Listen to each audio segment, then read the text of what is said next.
Good morning, everybody. We're here at Rockledge Ranch Historic Site doing another virtual experience. And today, you might be able to hear in the background, we're by the sheep and we're having our sheep actually getting sheared today. So let's come over here, and this is not Bob's better side, by the way, but you're seeing the back of Bob Schroth from Strasburg, Colorado. And he is shearing our sheep. Bob is a friend of ours who's been doing this for many years.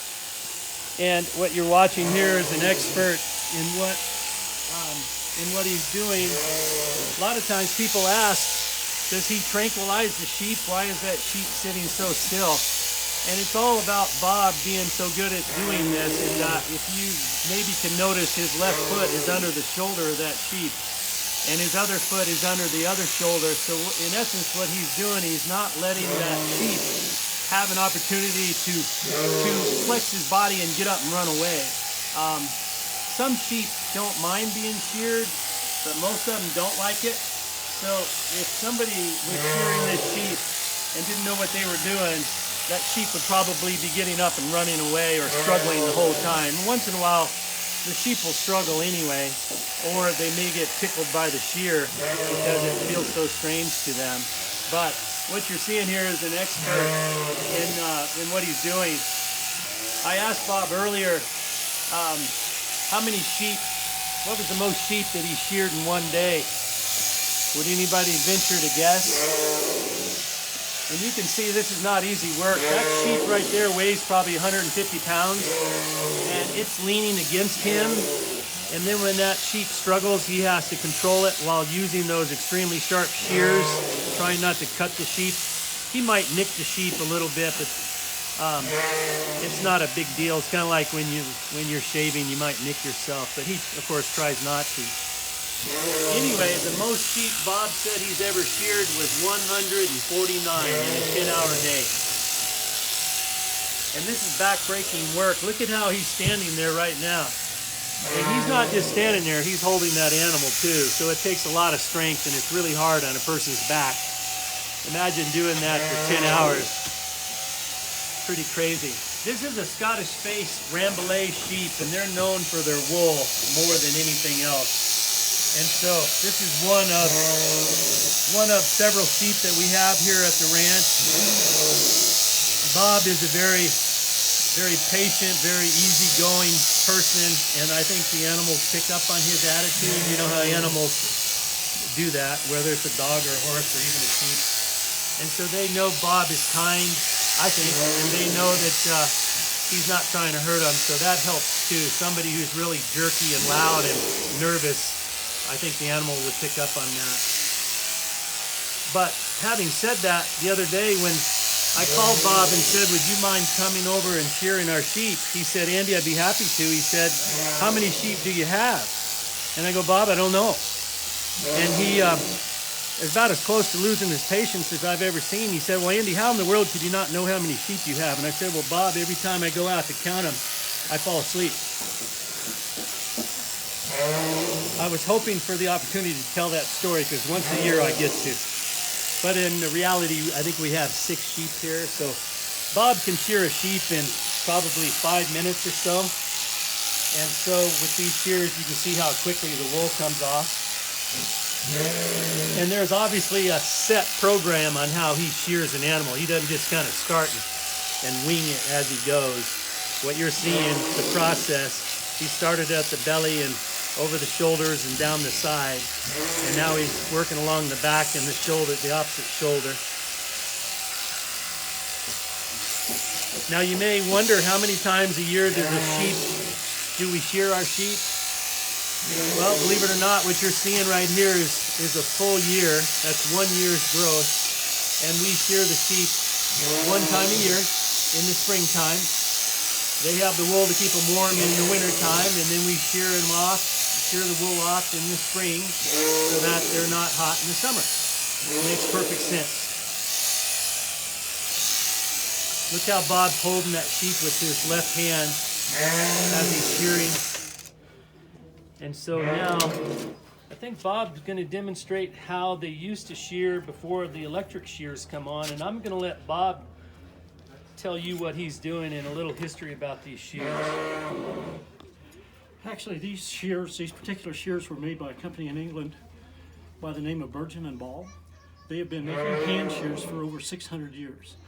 There's still different places in the world that they still shear specifically with these hand shears or blades if you're a shearer. The thing is if you look, with the electric shears, I set them right down on the skin in order to cut. With these hand shears, I can actually leave some cover on the sheep, like a ½ an inch or a ¼ inch, whatever. In many parts of the world, the weather is so adverse when they shear, they only want shears with the blades so they can leave more cover on the sheep. The bad thing with the electric shears is for the first 3 days after you shear, you need to be sure that they can be in the shade, because they can sunburn, and if we get a cold rain, they can get hypothermia and die. So, anyhow, a little bit with the hand shears here.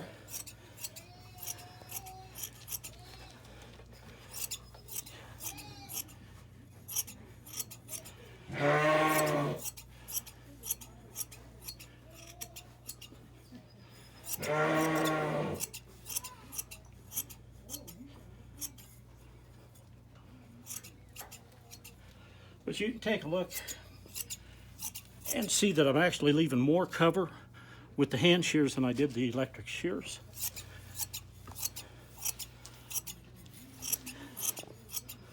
But there's a lot of crews in like South Africa, New Zealand, that they specifically only shear sheep with these hand shears.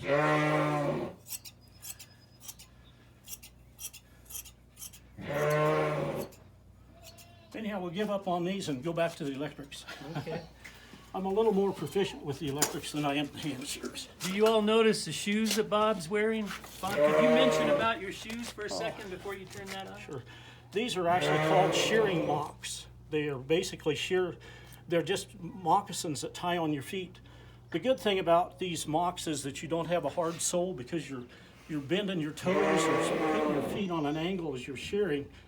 And with a hard sole, it winds up and makes your toes and your feet really, really sore fighting that stiffness. And then they seem to get better traction on a lot of the boards and stuff with the lanolin that comes out of the sheep, makes the board slick. Now, Bob mentioned lanolin, and perhaps you can see his hands, that they look really shiny. Lanolin comes out of the wool, so a lot of your hand lotions have lanolin in them, and that comes from the sheep's wool. And of course, Bob, shearing sheep all the time, his hands are really soft. So if you ladies were here, you could maybe embarrass him and ask him if you could hold his hands for a moment, because I think you would envy how soft they are. His hands are extremely strong too, so I don't want to arm wrestle with Bob. Now you see that sheep, how it's laying there. He again in his back, Bob's back feet, holding the shoulder up. So that sheep may appear to be like, oh, this is nothing. But if Bob wasn't holding that sheep the right way, I guarantee you he would struggle and try to get away. Now we're going to trim the feet on the sheep. They get long because they're on pretty soft ground here at Rock Ledge Ranch. So he's going to trim the feet a little bit. Doesn't hurt them. It's just like trimming your fingernails. It's the same material, just they have a cloven foot instead of like a horse that has one big toenail.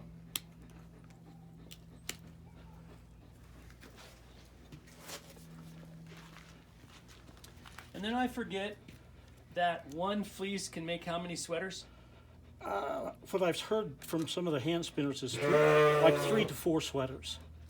Say that again, please. 3 to 4 sweaters. From one fleece. From one fleece. And that's what we call all the wool that's in this pile behind the sheep. Yeah. It's called a fleece. This particular wool is called in the grease.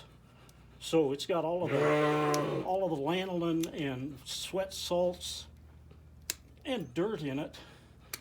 So when they take it into the mills, they'll actually wash this fleece, and they'll wash the dirt and the lanolin. They'll separate the lanolin, purify it, and it goes into your hand lotions and makeups.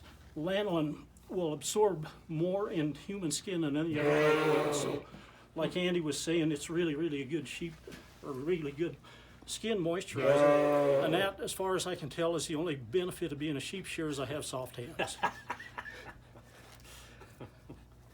And again, that sheep looks like that sheep thinks Bob is just so nice, and she likes leaning on him, but he's so casual about being able to keep the sheep from getting leverage, and so he's not in a big hurry here, and the sheep looks like she's got nowhere to go. But when he's done with this and we let the sheep go after a bit, she's going to be happy to get up.